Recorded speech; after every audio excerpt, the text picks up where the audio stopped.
Hello there, and this is Alcon Recon. I have been looking in the past matches of the World Cup with specific reference to Morocco and to Croatia. It's an amazing pair meeting for the third, fourth playoff, simply because of the fact they share different powers of effort.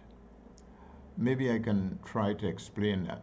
When you look at Morocco, what you're looking at is a team of very athletic, very aggressive players who, in truth and fact, will use the passes in the way that they think best, not for any particular instant, or rather than to get progressive. They seem to be always on the speed when they are going into attack. They are not searching for any differences. They are moving forward quite nicely. In truth and fact, they've got one or two very good players in front. They've got a midfielder that I think is pretty strong.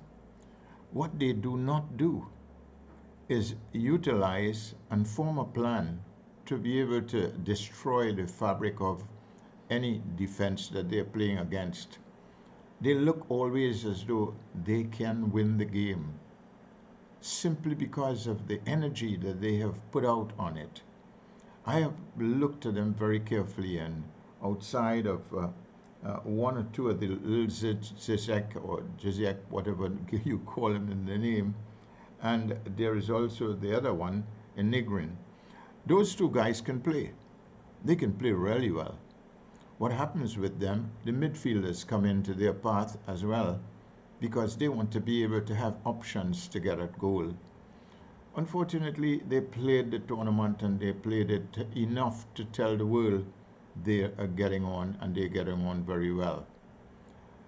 But let's look around and look at Croatia. I have been looking at Croatia since the last World Cup.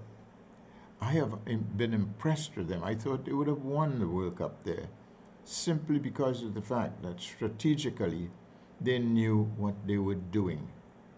This is the case here as well. And when you look at it and you take a good look at the players in the team, you'd realize that those guys are talented. Those guys do not pace themselves in a way that they're going to be in a rush. They're prepared to take the pace off and play as accurately with the passing as they possibly could. When do they generate the speed? As soon as they enter the final third of the opponent's field, they go up the line and they get the crosses quickly. And if you look at the forwards, they're looking at first touch to goal. And that is immensely important. When you look at the back and you see Modric just in the center field and shifting from right to left, the guy is just a marvelous footballer.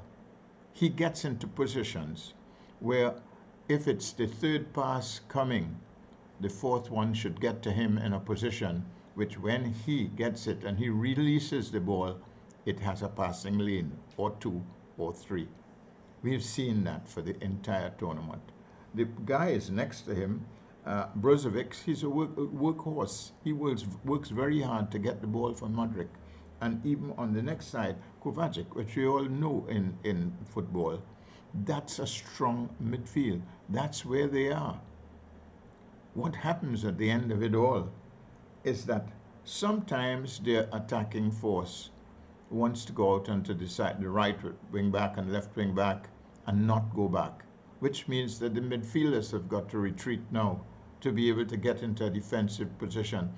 And it's not a big problem because those guys can defend as well.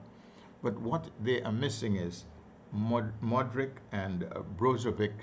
They must have an up to the opponent's goal if they're going to win these matches. They're going to play well. Now, you look at Morocco and you said, they've been playing well and they're going to do this and they're going to do that. That's true. That's true. And they do it aggressively as well. But they don't do it methodically.